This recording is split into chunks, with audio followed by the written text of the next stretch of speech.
At dawn, somewhere deep within the Mekong River Delta, a South Vietnamese river assault group moves against the Viet Cong. With it goes a young American Navy lieutenant. He serves in a guerrilla war of seek and destroy. Yet here, far from destroyer and aircraft carrier, he is the American Navy in Vietnam.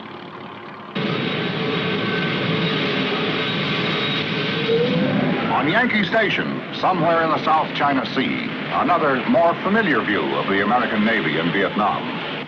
The Mammoth Kitty Hawk, second largest of U.S. attack carriers, turns into the wind to launch its airborne striking force.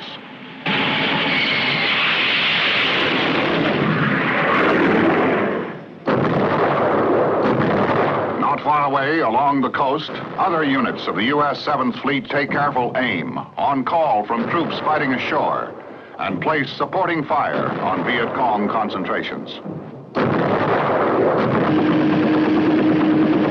Farther south, another kind of armed strength prepares to go ashore. The most effective means known for gaining and holding a piece of ground. The individual fighting man, the United States Marine.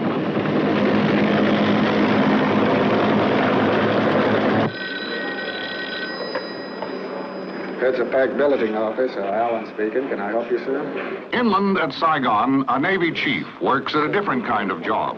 Less glamorous, but vitally important. Nichols, the assignment desk clerk will help you, sir. Behind the guns and planes and fighting men is a staff of Navy, Army, and Air Force personnel who administers support activities for Allied forces throughout the country. And your dates you're out in Vietnam, sir? 3 August. 3 August. Here, this is for the baby. East of Saigon, at a small village near the coast, these men have gone beyond their basic mission of military action to launch an equally important campaign of civic action, another side of the American Navy in Vietnam. To these men, their work on projects which will result in civic achievement is just as important as the work their shipmates do in more conventional naval surroundings.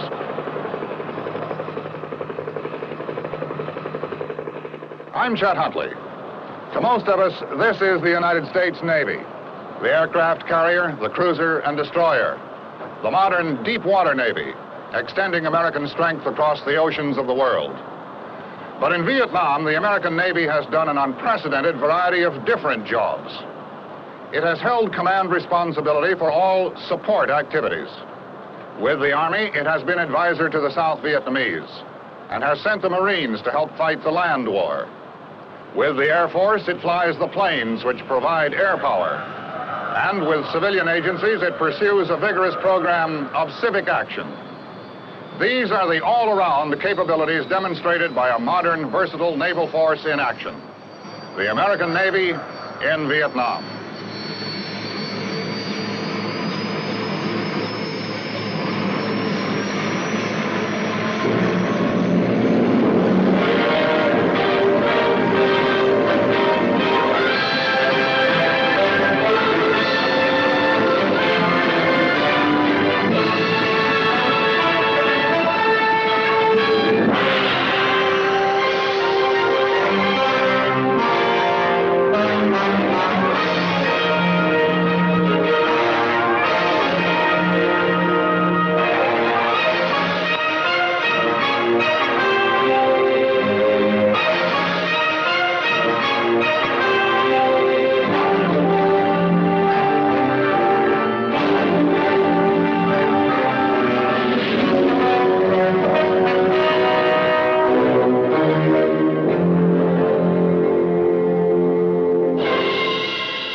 July 1964.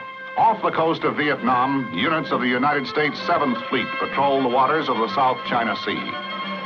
To help the people of South Vietnam defend themselves against the threat of an armed communist takeover, the United States and other countries have begun a flow of economic, technical, and financial aid, a joint civilian-military effort to build a stronger nation.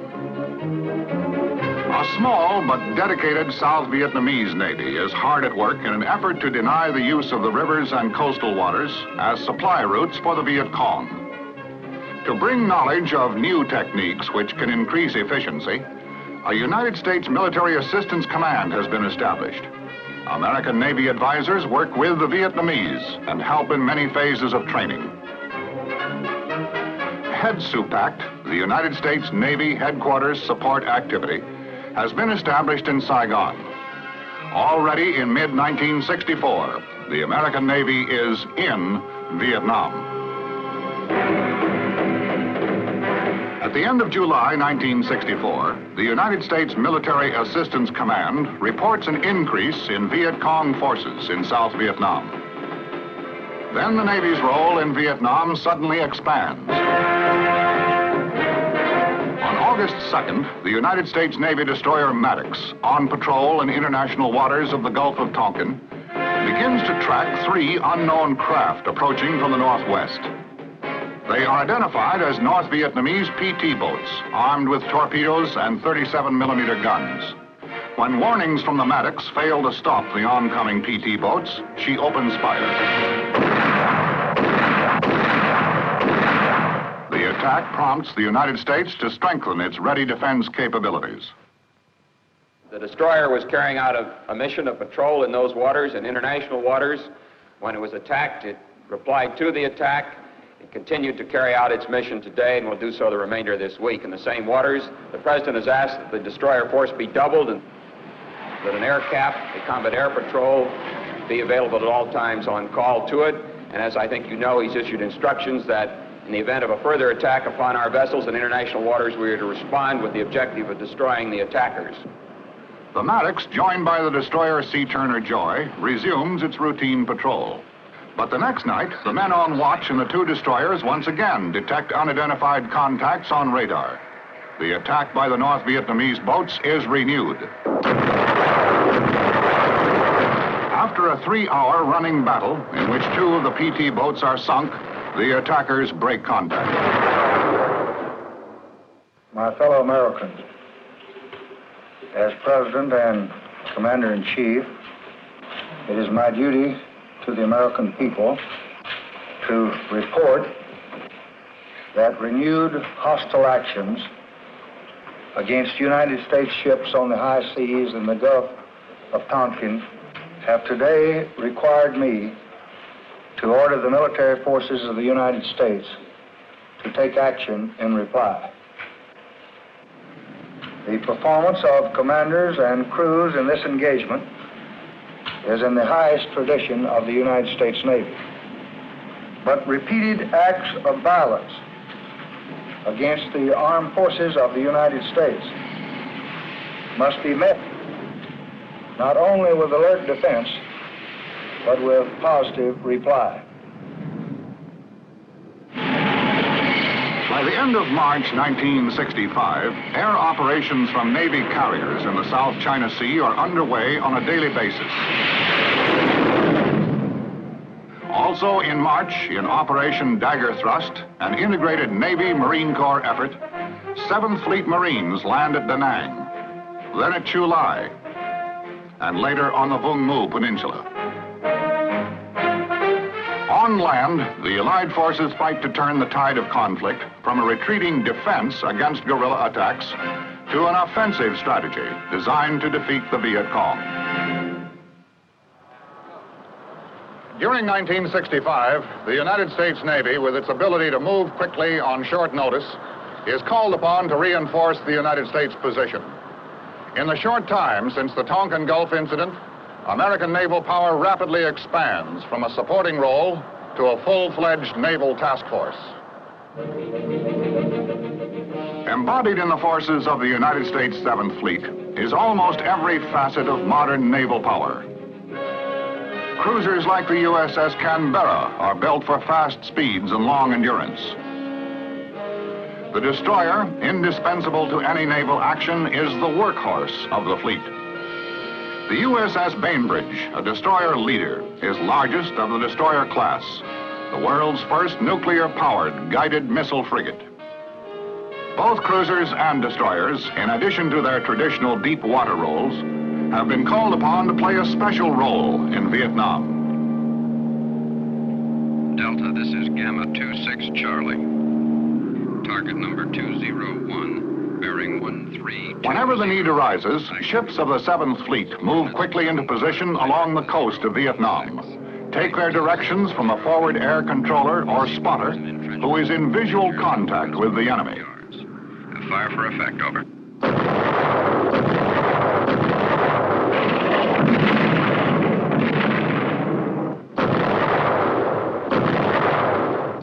This is naval gunfire support, a mobile source of big gun reinforcement for friendly troops ashore. Meanwhile, standing farther offshore is the heart of the fighting fleet. In Vietnam, as never before, the aircraft carrier has proven her worth. From the huge Kitty Hawk to the even larger nuclear-powered Enterprise, the Navy's attack carriers have held the balance of power. Stand by to start. The F4s, the A6s, the A1, and the A3. Stand clear of the jet intakes and exhausts on the A4s. You're clear to start. The F4s, the A6s, the A1, and the A3. Fast, mobile, independent of political boundaries and agreements, the carrier can ready her flight deck on short notice, launch her air power as required. The modern attack carrier is a carefully coordinated organization of countless complex pieces of hardware and of hundreds of men who make the hardware work. 3-9. Smoke watch reports black smoke, 3 Alpha boiler. All right, clear the stacks up, Roger. From yeoman to machinist's mate, many of the men below decks work at the important traditional jobs, familiar in naval ships throughout the world. What is the IFF on contact 330 approximately? Other men must master newer skills and disciplines required by new technologies.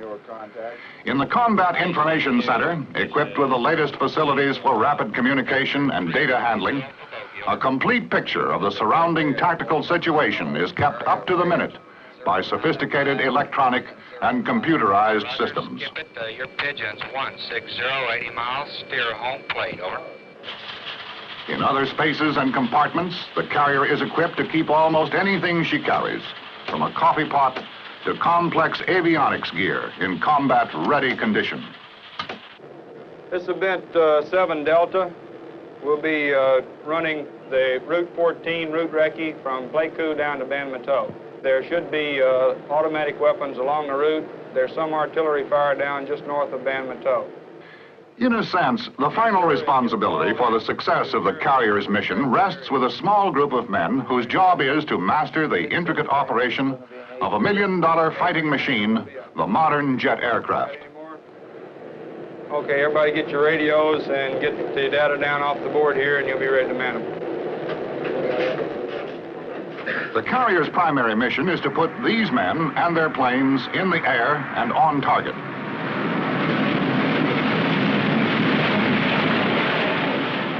Her mix of fighters, attack aircraft, and reconnaissance planes extends the carrier's strength for hundreds of miles.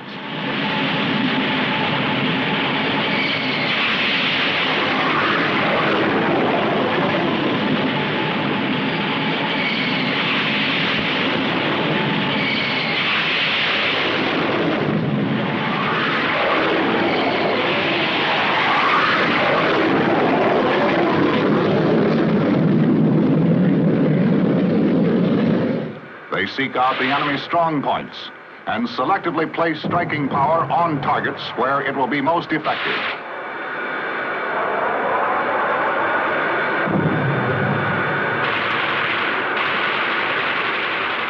Enemy supply routes and storage depots, dams and airfields, barracks and troop concentrations.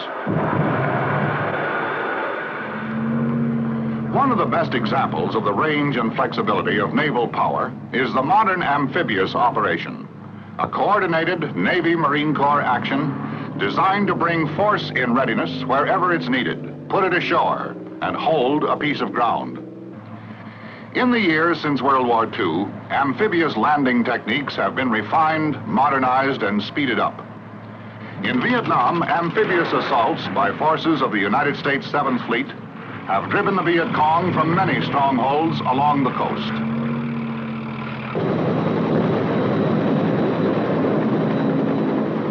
It is typical of the cooperative effort in Vietnam that in this operation, a Navy amphibious ship provides a landing platform and fresh ammunition for Army helicopters, which will provide air support for United States and South Vietnamese soldiers and Marines on shore.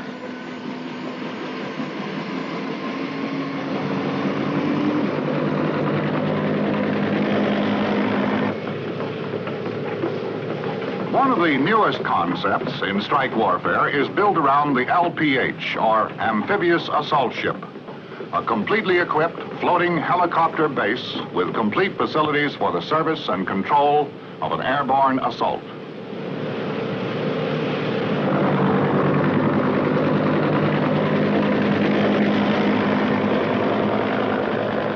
Clearwater Control, this is Bravo 8-1, airborne at 30, flight of 16, event 101-4, over. Bravo 8-1, this is Clearwater. Roger. Your pigeons to Point Cairo, 28014. Over. This is 8-1. Roger, out. Introduction of the helicopter to amphibious operations has precipitated the greatest single tactical innovation since the Second World War, the technique of vertical envelopment.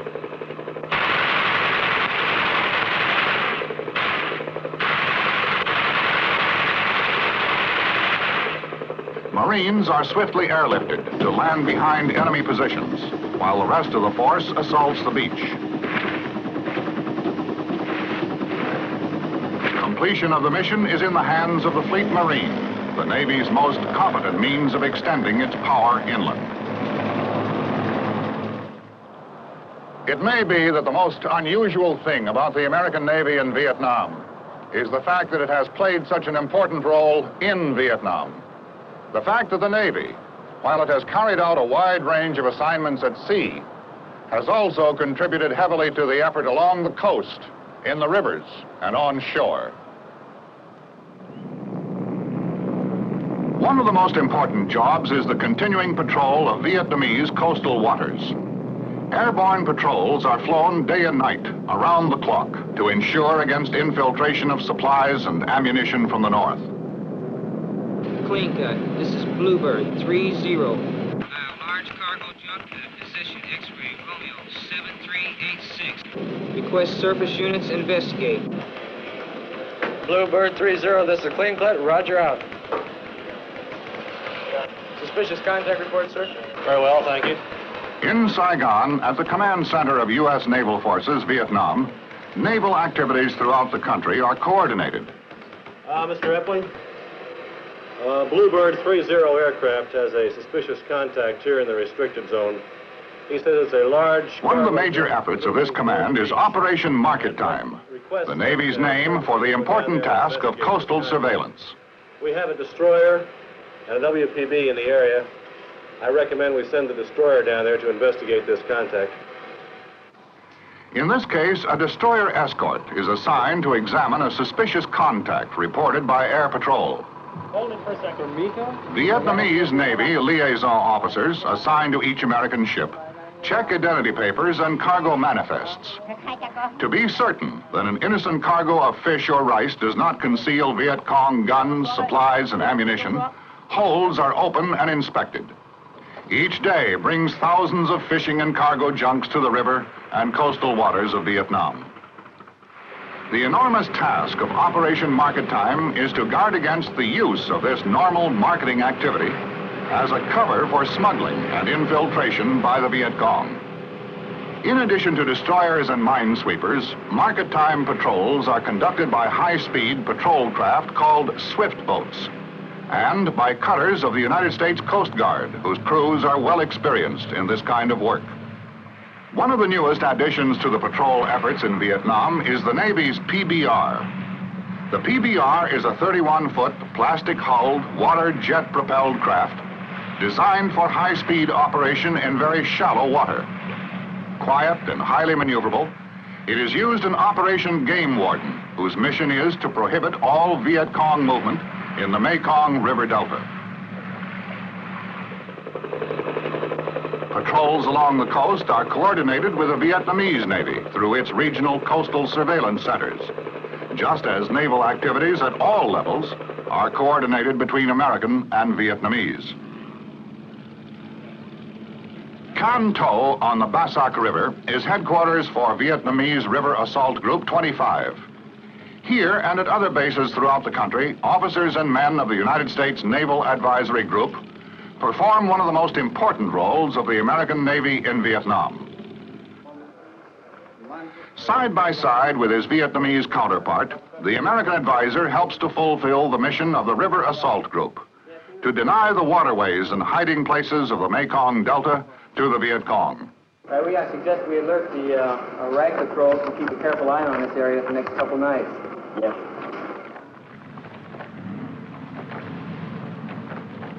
A typical operation begins shortly after midnight as troops load aboard the assault boats and start upriver.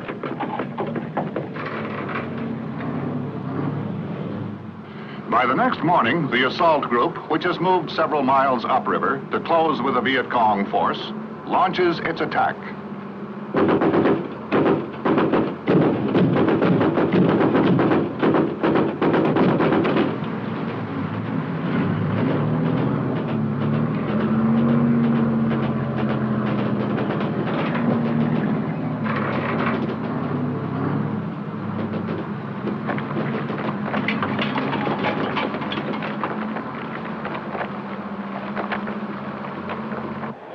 In terms of numbers, these men who ride the river assault boats are few.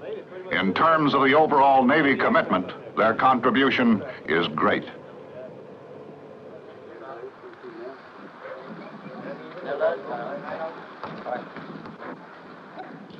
At a junk force base in the Delta near the small fishing village of Tiem Tom, another U.S. naval advisor lives and works day in, day out with the men of Vietnamese Coastal Group 37.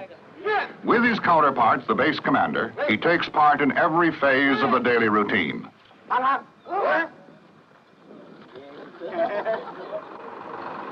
Papers all okay? Together, they carry out the daily patrols, constantly checking against the possible infiltration of Viet Cong supplies on the river waterways. Together, they share the meals prepared by the commander's wife. What are we having for dinner tonight? Chicken. What's the Vietnamese name for this again? Chun Gate. Chun Gate? Ducks. Okay, well, Spanish omelet for me. Always be Spanish omelet. Together, they relax when time permits, discuss their work, and the small matters of personal concern, which often seem insignificant, but which help to bridge the gap between their two widely separated worlds. Other advisors at the Vietnamese Naval Shipyard in Saigon put their experience and skills to work, contribute their knowledge of improved shipbuilding techniques and new construction materials, develop procedures to help increase shipyard efficiency.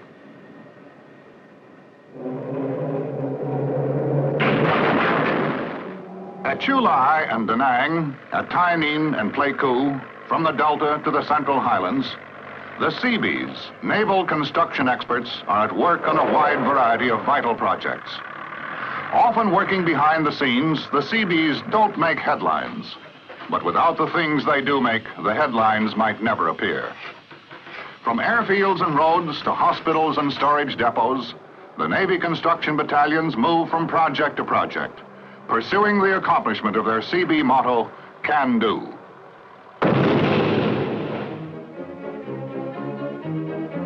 In addition to the Seabees, the Navy also staffs the OICC, Officer in Charge of Construction, which supervises civilian contractors in the world's largest single construction program.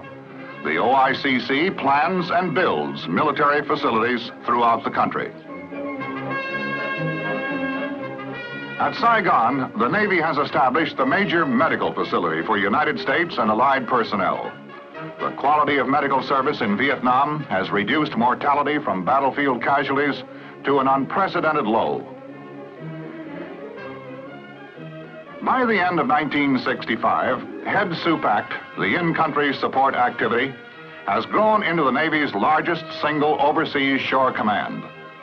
And by June 1966, when it has been officially turned over to the Army, it is serving as chauffeur, mechanic, administrator, electrician, doctor, and policeman. It is generating electric power, providing warehouse facilities, operating an airline, and performing other services for thousands of allied personnel. To the north, at the port city of Da Nang, another United States naval support activity has been activated and is growing rapidly. These facilities, which will meet the demands of an expanded logistics support operation, include provisions for another large naval hospital. For the officers and men of the Navy and Marine Corps who serve on shore, the campaign in Vietnam is not only military in nature. CB technical assistance teams have helped with scores of civilian projects which will improve conditions for the South Vietnamese people. Roads, bridges, buildings, security hamlets to provide safety from Viet Cong terrorism. Clinics conducted by Navy doctors, dentists, and corpsmen have brought medical treatment and supplies to areas where they might otherwise never have been. Through people-to-people projects of many kinds, these men are working to win the confidence and restore the hopes of the Vietnamese through joint civilian-military action. This, too, is the American Navy in Vietnam. In terms of the variety and scope of the experience, Vietnam has already written a new chapter in the annals of naval history. Never before has the potential of the Navy Marine team been so fully realized. And yet, one important thing remains unchanged. The success of the overall effort will rely, as it always has, upon the acts of the individual man. Whatever credit is due will rest with many thousands of individual men who stand behind the aircraft, the ships, the boats, and the rifles from the Delta to the South China Sea. And whether he serves ashore or in the rivers and coastal waters, at sea or in the skies above, he will shoulder the responsibility for final success or failure, and he will be the one to make the needed sacrifice. And it is important to remember that no matter what his job or where his duty, he is the Navy's greatest single asset, the individual man. This is the American Navy in Vietnam, moving quickly where and when needed, displaying the flexibility of modern sea power, controlling the seas, extending its influence on land, and holding superiority in the air, a three-way force for peace, geared to meet aggression at any spot on the globe.